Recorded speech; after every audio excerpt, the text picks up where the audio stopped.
جی فرض نمازوں میں جو 5 نمازیں ہیں ان میں کتنی رکعتیں ہر ایک میں نماز میں فرض ہیں، اور سنتوں کے بارے میں کیا حکم ہے؟ کچھ علماء جو وہ کہتے ہیں کہ سنتوں کے بغیر نماز نہیں ہوتی، اور جبکہ دوسروں کا خیال ہے کہ ان کے بغیر بھی نماز مکمل ہو جاتی ہے۔ میرے عزیز، یہ بات جو ہے نا کہ ان سنتوں کے بغیر نماز نہیں ہوتی، یہ تو کوئی بے خبر ہی کہہ سکتا ہے، عالم نہیں کہہ سکتا۔ کسی گروہ کا بھی ہو کیوں کہے گا؟ جب کہا ہی اس کو سنت ہے تو نیک کام ہے، کرے گا، بہت اجر انعام ملیں گے، درجے بلند ہوں گے، مگر نماز ان کے بغیر کیوں نہیں ہوگی؟ نماز تو اسی لیے 2 حصوں میں تقسیم ہوگی۔ نماز نہیں، ہر عبادت، کہ جیسے رمضان شریف کے روزے فرض ہو گئے، ہر آدمی کہے گا کہ تندرست اور عقل مند آدمی اس کو رکھے، مگر جو سال بھر میں آپ نے رکھے ہیں 13 14 15 کا بڑا ثواب فرمایا، ہر سوموار اور جمعرات کے رکھتے تھے، عرفے انگن ثواب ہے، مگر سارے مولوی کہتے ہیں کہ سنت ہے، رکھ لو، ثواب ہے۔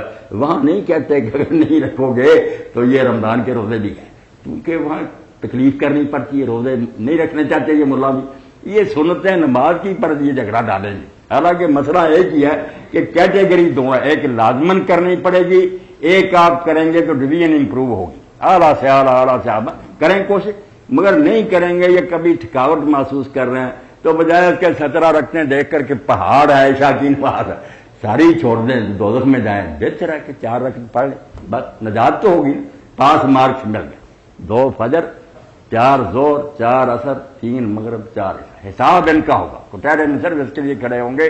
یہ اگر آپ نے کر لیے باقی نہیں پوچھا جائے گا، نہ وطروں کا نہ سنتوں، وہ اگر کریں گے تو بالکل وظیفے اور بالا انعام ملیں گے۔ کھادا بات، اور ڈاکٹر صاحب نے جو بات کہی تھی نا، شروعات نہیں آئے تھے کہ وہ جماعت بن سال بعد جب آئے حضور سے کہا کہ اللہ کے رسول میں پوچھنا چاہتا ہوں، قسم ہے اس خدا کی جس نے تجھ کو بیچا، کتنی نمازیں مجھ پر فرض کیا؟ حضور نے فرمایا 5، اس کے علاوہ؟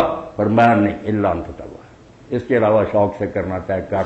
روزوں کا پوچھا، فرمایا رمضان کے فرض ہے اور شوقیہ، اسی طرح سے کہا تھا۔ اس نے پھر جاتے ہوئے کہا کہ جو فرض آپ نے بتایا نہ گھٹاؤں گا نہ بڑھاؤں گا، نفل وغیرہ نہیں مجھ سے پڑے جاتے۔ تو حضور نے کہا اگر یہ سچا نکلا تو جنتی ہو گیا، میرا پاک ہو گیا۔ اس لیے یہ کہنا غلط ہے کہ جو نہ پڑھے، اسی لیے نمازوں سے لوگ رہ جاتے۔ آپ لوگوں کو کہیں دکانداروں کے، پھر انشاءاللہ وہ سنتوں پر کیا کہ بھائی جب جماعت کھڑی ہو جا کر 4 فرض زور کے پڑھ آیا کریں۔ اور میرا تو یقین اللہ بارہ پاک کے بارے میں حسن ظن ہے کہ آپ جیسے مشہور لوگ، بچیاں جو گھروں میں کام کرتی ہیں، بیٹوں کو سنبھالتے ہیں، اگر وہ فرض پڑھ لینا تو میرے جیسا جو حجرے میں بیٹھا میں ساری رات قیام کروں گا، اللہ کے ہاں ان کی بات زیادہ ہے۔ فارغ آدمی کا کیا؟ اسی لیے روایتوں میں آتا ہے کہ شادی شدہ آدمی کی 2 رکعتیں یہ کنوارے کی 82 رکعتوں سے افضل۔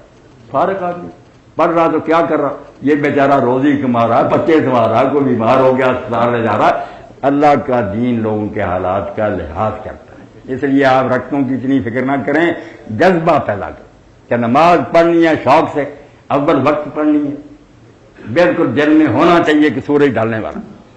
آخر میں آپ سن لیں کہ حضرت امام جعفر صادق علیہ السلام جب فوت ہو گئے نا، ان کی بیوی تھی ام حمیدہ، تو خادم تھا بعد میں آیا وہ، تو اس نے کہا وہ حاضر نہیں تھا سکتی، اس نے کہا ام حمیدہ رضی اللہ عنہ کہ اکبر ابو بصیر تو اس وقت کاش ہوتا جب امام جعفر صاحب دنیا سے رخصت ہو رہے۔ تو ابو بصیر نے کہا کہ اماں کیا کہا اس وقت امام؟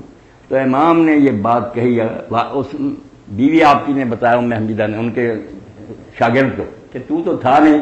امام نے کہا کہ من استخف بالصلاۃ لم تنلہ شفاعت، نماز چھوڑنا تو کجا رہا، جس نے نماز کو معمولی کام سمجھانا کہ ہو جائے گا جب ہو جائے گا جیسی بھی پڑے گی، اس کو قیامت کے دن ہمارے نانا کی اور ہم اہل بیت کی شفاعت نصیب نہیں۔ نماز کو بے قدر نہ، درس ہو رہے ہوں، لیکچر ہو رہے ہوں، جب نماز کا وقت آئے، اذان جب ہو، جیسے سال بعد کہتے ہیں نا قومی ترانہ پڑے ریلیں رک جائیں، ہونا تو یہ چاہیے کہ ہر 5 نمازوں کی اذان ہو، ایک وقت مقرر کرے حکومت، مشورے سے طے کر لیں، جانتے کہ دن ڈالنے سے لے کر یہاں تک زور طے کر لیں سارے گروہ، ہر مسجد سے ایک وقت اذان ہو، بس کھڑے ہو جائیں لوگ ہر جگہ۔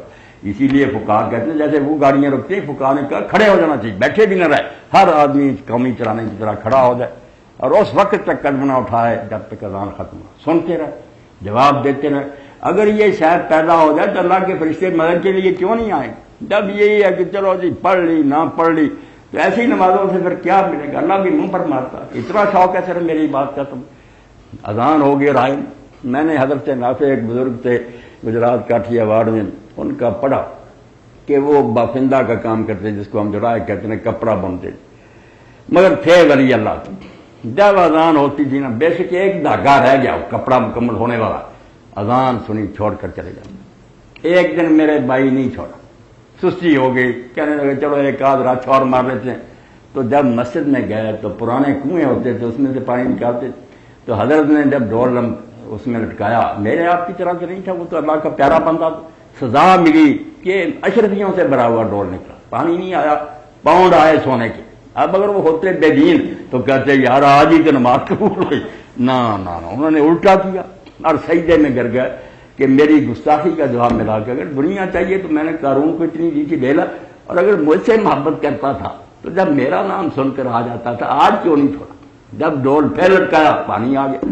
تو اللہ سے ایسا تعلق اگر قائم ہو جائے نا کہ جب نماز کا وقت آ جائے آدمی بے چین ہو کہ سارے کام چھوڑو یار، پہلے اللہ کے سامنے سجدہ کرو، بعد میں دیکھیں گے ساری کاروائیاں، پھر اللہ کی مہربانی سے کام بھی ہوں گے، اللہ صحیح بات ہو جائے گا، سکیمیں بھی آپ کی پوری ہوں گی. نماز بنیادی ہے، اسی لیے ایک دن اسلام پر نہیں آیا جس میں نماز نہیں تھی. باقی سارے حکمات جبرائیل علیہ السلام حرا میں ملے، ساتھ ہی لے گئے، چشمے پر وضو کیا، آپ کو کرایا، 2 رکعت نماز پڑھائی اور فرمایا یہ ہے تیرے اور تو سے پہلے انبیاء کا طریقہ. اور حضور نے بھی فرمایا کہ انبیاء کی بھی آخری وصیت، جب وہ دنیا چھوڑتے نا، آخری بات جو کہہ کر جاتے ہیں وہ نماز. آپ کی زبان مبارک سے جو نکلا الصلاۃ وما ملکت ایمانکم، پھر خاموش ہو کہ نماز کا خیال رکھنا اور جو تمہارے زیر دست و ماتحت ان سے نیک سلوک کرنا. اگر اللہ نے تمہیں کچھ اختیار دیے ہیں، نیچے والوں کو تنگ نہ کرنا. یہ 2 ہی تو باتیں کی کہ اللہ کا بھی خیال رکھنا، ماتحت بندوں کا بھی خیال رکھنا. یہ ہے دین بھائی، جو اصل دین ہے. یہ جھگڑے اور مناظرے کوئی دین نہیں. یہ بدقسمتی سے ملا لوگ بھی فتنے کا شکار ہو گئے، پیٹ کی خاطر میں لڑائیاں پیدا کر دیں، ورنہ کوئی بات نہیں. کوئی مسجد ہو، کوئی گروہ، میرے پاس بیٹھنے والے بچے کبھی نہیں دیکھتے کہ یہ امام بارگاہ کی مسجد ہے، یہ بریلوی حضرات کی جاتے ہیں ہر جگہ پر. میں نے کہا یار قبلہ رخ نہیں ہو، قرآن نہیں تلاوت کرو، آپ نے کیا لینا؟ اگر اس کا کچھ عقیدہ غلط ہے اللہ کو جواب دے. وہ آیت حدیث دکھاؤ جہاں کہا گیا کہ امام کا عقیدہ دیکھیں، کہیں نہیں یہ پابندی لگائی. عقیدے سارے حضور کو پتا تھا پیدا ہونے. نماز الگ کرنے کی اجازت نہیں ملی کہ لوگ کہیں میں اس کے پیچھے نہیں پڑوں گا. یہ جو کہتا وہ شیطان کا ایجنٹ، بالکل جھوٹ بولتا. 4 اماموں میں سے بھی کسی نے کہا